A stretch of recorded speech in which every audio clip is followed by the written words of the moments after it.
Anak ini sangat polos. Dia akan memberi makan harimau. Meskipun bahaya, dia meraih ke dalam sangkar besi. Harimau itu dengan hati-hati mendekat. Lihatlah potongan daging di tangan anak itu. Cium bau. Untungnya, ayah bocah itu muncul tepat waktu dan menyelamatkannya. Dia menyalahkan putranya. Jika dia tidak muncul tepat waktu, maka dia telah kehilangan setidaknya satu lengan. Tapi anak itu berkata, setiap hewan memiliki jiwa. Mereka tidak akan menyakitinya. Jadi ayahnya memberinya pelajaran praktis. Dia mengirim seseorang untuk menemukan seekor kambing. Kemudian diikat di luar pintu kandang. Lalu lepaskan harimau. Jelas ayah benar. Anak laki-laki itu menghafal pelajaran ini. Bertahun-tahun kemudian, bocah itu tumbuh dewasa. Namanya Pai. Kebun binatang ini milik keluarganya. Keluarga mereka kaya, tetapi karena kerusuhan India, jadi seluruh keluarga harus berimigrasi ke Kanada. Ketika mereka pergi, membawa semua binatang bersama mereka. Tapi malam itu, badai besar menimpa kapal. Air laut masuk. Pai bergegas ke kamarnya untuk menyelamatkan orang tuanya. Tapi sudah terlambat. Dia terlempar dari kapal cadangan. Seekor zebra melompat turun, tekan pada tali. Jadi mereka jatuh. Dalam kegelapan, Pi melihat bayangan seseorang. Dia buru-buru melemparkan pelampung berenang. Kemudian tarik orang itu kembali. Tetapi jika melihat lebih dekat, akan melihat. Ternyata harimau di kebun binatang. Karena takut pada harimau, Pai bergantung di sisi perahu sepanjang malam. Dia merangkak ke atas kapal. Tapi harimau itu tidak terlihat. Hanya seekor zebra dengan kaki patah yang tersisa. Tiba-tiba seekor hiena muncul. Pai takut kembali ke sisi perahu. Pada saat ini, orang utan melayang ke tempat perlindungan ini memiliki anggota lain. Tapi itu tidak bertahan lama. Hiena lapar menyerang zebra. Jadi zebra digigit sampai mati. Pai menyadari jika tetap seperti ini, dia juga akan menjadi makanan untuk itu. Jadi dia menggunakan pelampung untuk membuat rakit tentang untuk turun. Kemudian hiena menyerang orang utan. Siapa sangka orang utan itu menonjok hiena dan terjatuh. Pai bersenang. Kemudian hiena bermain tidak adil. Itu menyelinap. Jadi orang utan digigit sampai mati. Pai dengan marah mengeluarkan pisau dan mempertaruhkan nyawanya dengan itu. Kemari, keluar di sini. Setelah menggigit hiena, harimau itu bergegas menuju Pai. Tapi untung perahunya oleng. Jadi harimau itu tidak tahan berdiri. Akhirnya menyerah. Pai mengambil kesempatan itu untuk mencari makanan. Dia makan untuk mendapatkan kembali kekuatannya.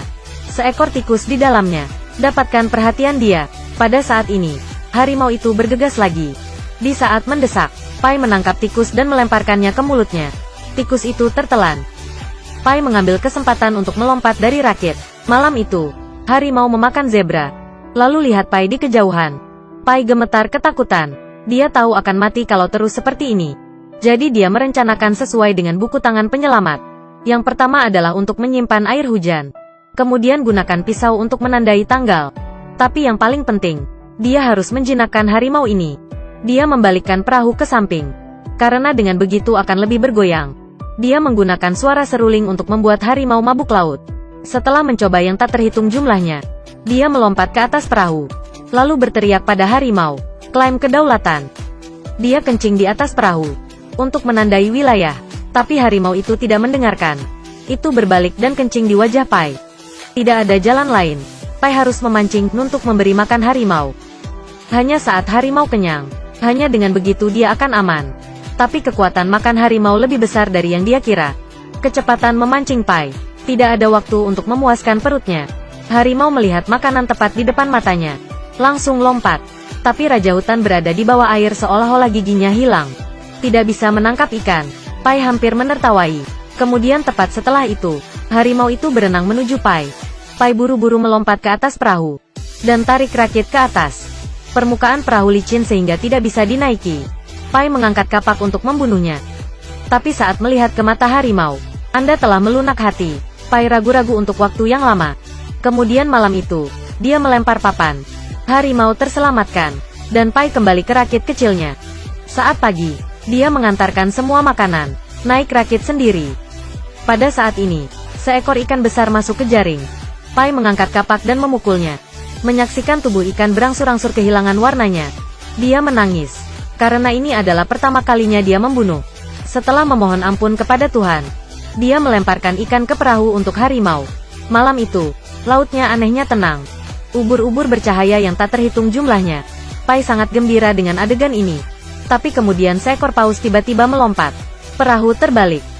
Hampir semua makanan jatuh ke air. Waktu yang lama berlalu, mereka tidak punya makanan lagi. Harimau itu menunjukkan wajah galak lagi. Tapi seekor ikan tiba-tiba mengenai wajah Pai. Diikuti oleh yang kedua, yang ketiga. Mereka menoleh untuk mencari tahu. Ikan yang tak terhitung jumlahnya terbang ke arah mereka. Harimau itu mulai banyak makan. Pada saat ini, seekor ikan besar jatuh. Harimau itu melemparkannya ke bawah. Pai menyadari, ini adalah kesempatan bagus untuk memenangkan posisi. Dia memasukkan tongkat kayu ke dalam mulut harimau. Setelah salah satu raungannya, harimau itu akhirnya menundukkan kepalanya. Untuk menjinakkannya sepenuhnya, dia mengasah tongkat kayu, lalu pancing dengan daging ikan. Buat harimau mengerti bahwa makan harus dipatuhi. Dia akhirnya berhasil mengejarnya ke dalam palka perahu. Suatu hari mereka menemukan paus. Tapi perhatikan baik-baik, kemudian mereka melihat sebuah perahu. Pai buru-buru menembakkan pistol untuk memberi sinyal minta tolong. Tapi menggunakan semua alat, perahu masih tidak dapat terdeteksinya. Pai terlihat kecewa ke arah harimau. Dia harus melanjutkannya. Namun lambat laun, Pi dan harimau mulai saling memahami. Dari sikap bermusuhan menjadi pendamping. Di malam hari, Pai curhat pada harimau. Itu hanya mengangkat kepalanya untuk melihat bintang-bintang. Dalam kegelapan, mereka saling menyembuhkan. Tapi tidak lama kemudian, cuaca menjadi buruk. Harimau itu masuk ke kompartemen perahu. Selanjutnya, badai dahsyat datang. Perahu didorong naik turun oleh ombak. Jadi setelah waktu yang sangat lama, mereka akhirnya menunggu badai berlalu. Lihatlah harimau yang sekarat. Pai dengan lembut meletakkan kepalanya di pangkuannya. Seperti itu, mereka diam-diam menunggu kematian datang. Tidak tahu berapa lama lewati saat Pai bangun. Kemudian mereka terdampar di sebuah pulau. Pai mematahkan cabang sesuatu, lalu kunyah. Saat melangkah ke dalam, dia melihat pemandangan yang aneh. Di pulau ini ada musang yang tak terhitung jumlahnya. Pai berjingkat ke tengah pulau. Ada danau yang jernih di sana. Dia minum air sambil berenang. Nikmati waktu di sini. Harimau juga menikmati makanan lengkap dengan musang. Saat malam, Pai berniat tidur di pohon. Tiba-tiba, musang bergegas ke hutan. Mereka bersembunyi di pohon. Pada malam hari, dia dibangunkan oleh musang. Menunduk. Dia melihat danau memancarkan cahaya biru. Di tengah danau ada tumpukan tulang binatang. Ternyata pada malam hari, air danau akan menjadi air asam dengan zat korosif yang kuat. Pai sembarangan memetik satu bunga dari pohon. Buka kelopaknya. Di dalamnya ada gigi manusia. Sekarang, lihat dari jauh. Pulau seperti wanita. Ternyata pulau ini makan orang. Pai menyadari bahaya. Dia memutuskan untuk pergi. Sebelum pergi, dia menyiapkan minuman ringan dan makanan. Lalu teriakkan nama harimau. Harimau mendengar panggilan itu dan melompat ke perahu. Begitu saja, Pai dan harimau terus melayang. Mereka selamat di laut setelah 227 hari. Melayang melintasi lautan. Akhirnya, mereka mencapai pantai Meksiko. Pai pingsan di pasir karena kelelahan. Harimau melompat dari perahu. Sekarang dia kurus juga. Tapi harimau meninggalkan hutan tanpa melihat ke belakang. Beberapa jam kemudian, orang di sekitar menemukan Pai. Ketika dia diselamatkan, dia menangis. Pai menangis bukan karena dia diselamatkan. Itu karena harimau tidak peduli padanya. Tidak lama kemudian, orang-orang dari perusahaan pembuat perahu datang untuk menyelidiki. Satu-satunya yang tersisa hidup, Pai menceritakan perjalanan istimewa bersama harimau. Tapi orang yang datang untuk menyelidiki, tunjukkan banyak detail yang tidak logis. Contohnya, orang hutan yang hanyut. Jelas tidak bisa mengerti. Menyingkir, Pai harus menceritakan kisah lain. Kali ini, ada 4 yang selamat. Setelah kapal tenggelam, Pai, ibu, pelaut dan koki beruntung bisa naik perahu cadangan. Pelaut jatuh dan kakinya patah.